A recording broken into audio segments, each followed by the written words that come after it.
Welcome to What Self-Care Looks Like. I'm your host, Brittany Elliott. It may be hard to hear, but self-care is not spa days, a weekend getaway, or brunch with your bestie. True self-care is the practice of protecting your well-being and happiness, and it lives within your daily routine. I'm a self-care and mom life coach here to help you prioritize your needs and practice self-care in a meaningful way so you can reclaim joy in your motherhood experience. Let's get back to you. Hey, welcome back to What Self-Care Looks Like. I'm Brittany Elliott. I am your self-care and mom life coach, here to help you prioritize your needs and practice self-care in a meaningful way so that you can reclaim joy in your motherhood experience. And last week, season 18 debuted and whatnot. And that episode I recorded, thought it was a video episode. It only recorded audio, which is fine. Going back to my roots, I originally started as an audio-only podcast. So this episode, I am going to publish it however it happens to record. However, it was intended to be video too. We shall see. But last week I talked about the Mother's Day series and how I didn't run that this year. And while I was reflecting on not having the Mother's Day series, I kept coming back to just this idea of change and how in motherhood, every day means change. So in this episode, I am highlighting all of those changes. Hey, it's Brittany here, your host of the show, and I'd like to invite you to grab your copy of my book, What Self-Care Looks Like. It's the roadmap for working moms who want to prioritize their self-care and rediscover the joy in their motherhood experience. It's a must-read for any mom who has felt lost, unseen, or unsure along her motherhood journey. Buy it today at www.whatselfcarelooks.com. So, let's hop into these everyday changes, shall we? There's really three top changes that I'm going to talk about that I've really noticed over the years. One of which is just our child's ability to do more things. Our daughter is 7 now, and sometimes I'll walk in the room or, just come in from work one day and I'll just think, did you get taller? Since last night when I put you to bed, did you grow? And so much change has happened since our children were born. Not just the big milestones like crawling, laughing, walking, talking, but they're coming into their own personalities with their own facial expressions.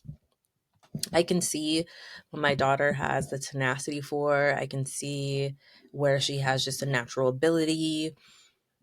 Your child may really light up when they hear music or already have a gift for drawing. Maybe they're super athletic. All of those changes are a big deal because our reaction to them as mothers, the reaction is usually, what should I sign them up for? Which starts us down this busier path, making practices after school, signing them up for different activities they can try, enrolling them in different programs. Then you have games on weekends. And right now we're in soccer season and dance season because dance season is wrapping up. Soccer season, we're pretty much midway through. And just creates all of this busyness that I am happy to do, happy that I get to do it. And I know that it's not 100% sustainable. So going into next year, we'll have to make some just decisions. And she is actually at an age where she can tell me what she's interested in and what she's not interested in. And, we can try things and do things where you can do more of a drop in than a long seasonal commitment. So that kind of stuff is fun. And so our children are changing every day. So that on its own illustrates daily change. Every day means change.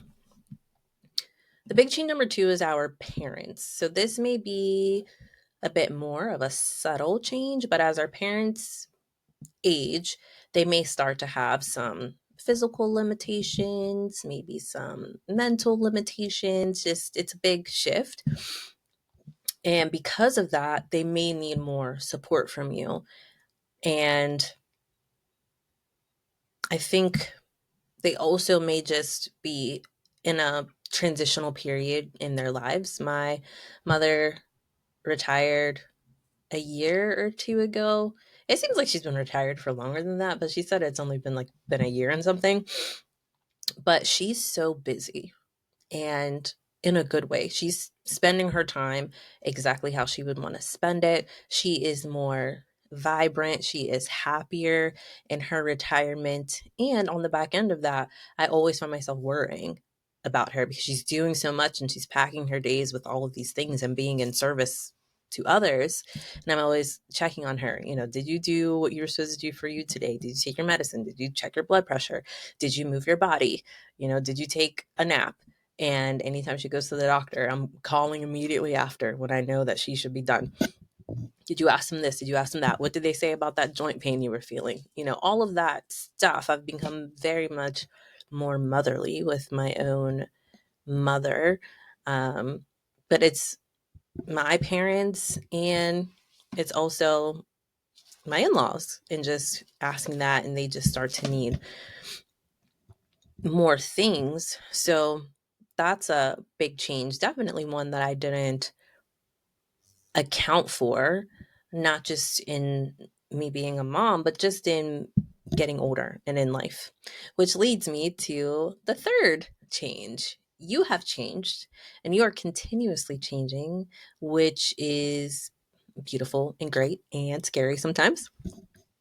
And it feels to me as if while I'm watching my daughter grow up, I almost forget that I'm growing too. Like, I forget that I'm also aging, almost like it's an afterthought that I have aged as well. But I'll be 37 this year, and my body, it just feels different. I have different aches and pains that I didn't have. I have trouble recovering from staying up late, or even if I drink, I just have a longer recovery time now. Um, I just, after 5 years, not that I was intentionally trying, but I just got basically back down to my pre-pregnancy weight. And that was just out of just me continuously maintaining the priority of moving my body, drinking water, being mindful of what I'm eating.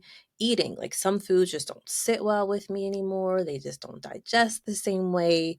Um, Even with my periods, they come differently. The type of cramping I get, what type of medications work for me, I get more headaches. I guess I'm kind of going into that, perimenopausal state of life. And there are just so many changes with that. But outside of just changes within my physical body and, the chemical makeup of my body, how I prefer to spend my time has just changed, how, like, since I've aged, and what I tolerate, the type of energies I allow into my space. I set way more concrete boundaries with things like that, because if I'm just a wrong come on, if I'm around the wrong people or the wrong energies, that can completely derail my day and potentially derail my week. The things that used to energize me now deplete my energy, so I have to plan accordingly for that. And so there's a lot more. I know people talk a lot about being intentional, but I almost don't have a choice. I have to really weigh things out, and that's not bad, like, in an obligatory way. I'm happy to do it, and I get to actually make decisions where I can say no to this, or I can say no to that, which is really, really nice. And I used to prefer just being out and about and in the mix, whereas now I prefer to just be at home, enjoying my mortgage, watching a movie, eating dinner with my family, playing cards. And that's not bad. It's just a change. And sometimes when we have a lot of change going on, that's where that loss of self can come back around. And you could be going through a time where you're like, okay, I'm finally figuring this out.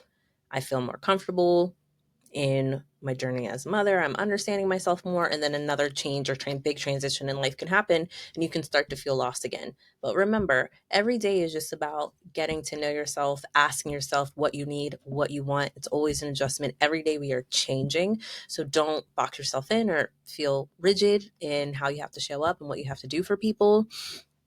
I want you to think about what changes have happened in your life since you become a mother. Think about the emotional and spiritual changes specifically. What things used to really irritate you in the past that you don't give much thought to now? Where does your moral compass lead you these days? What's your belief and value system?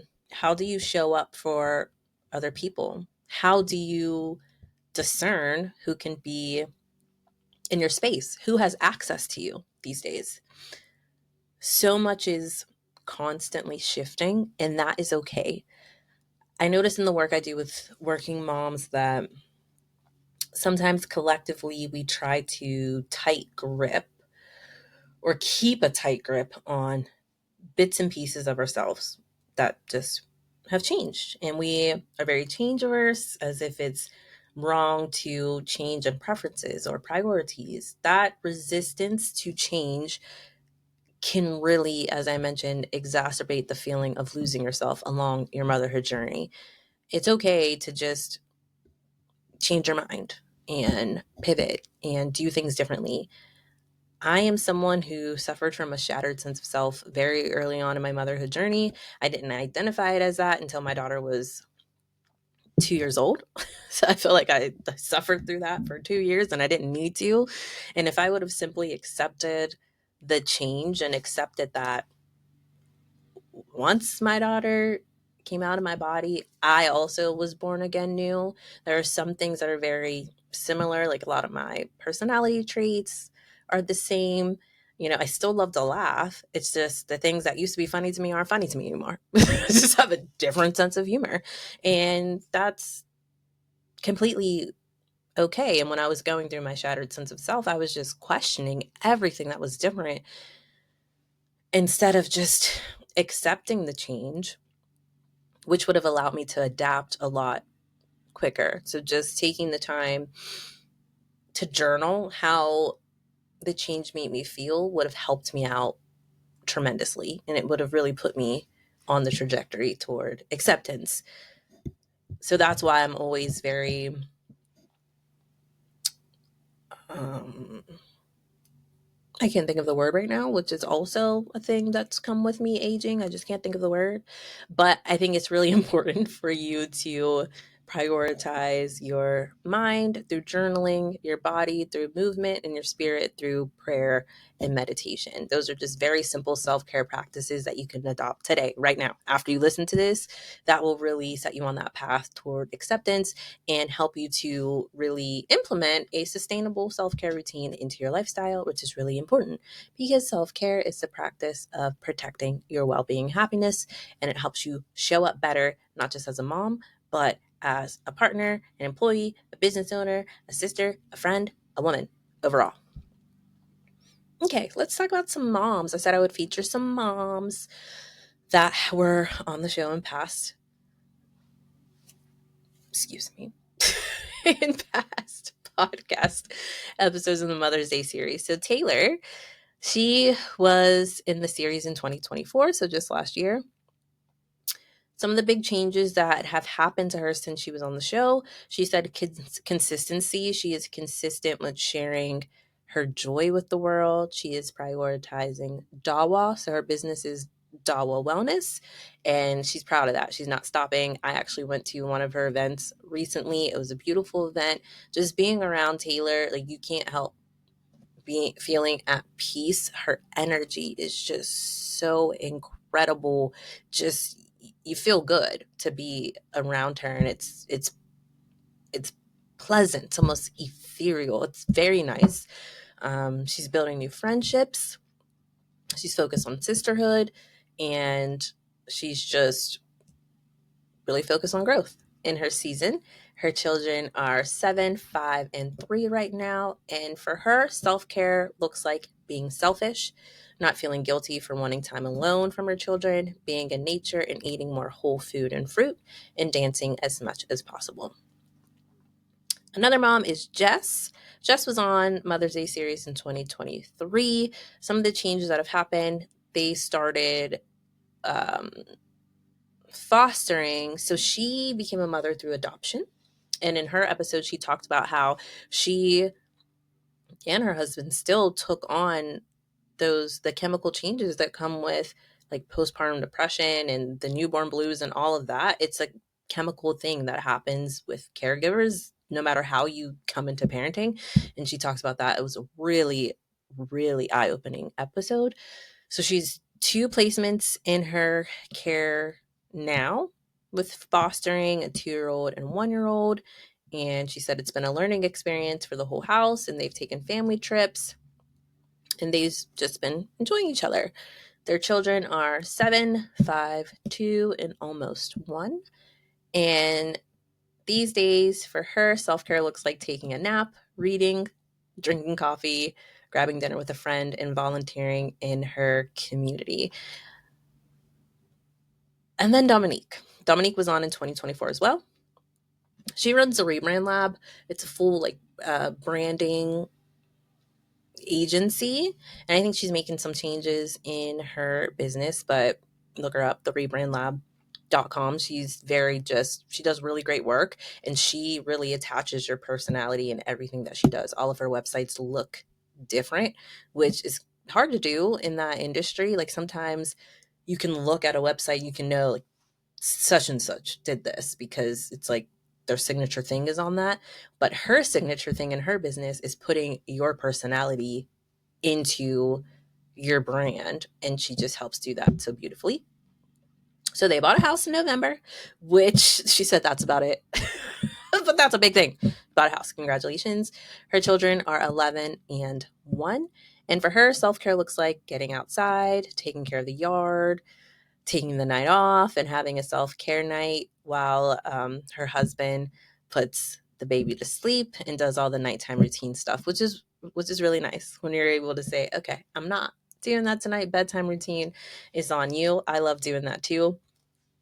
And what's really nice about this, me checking back in with past guests from the Mother's Day series, is a lot of them at the time were just having a hard time with the idea of self-care, and we're really trying to figure out what self-care does look like for them. So many of these women, when you go back and listen to these episodes, their answers were, I don't know. I still don't know what self-care looks like for me. I'm trying to figure it out. I'm looking at your resources. At the time, I hadn't published my book, and the resources I offered were more limited, like more content based.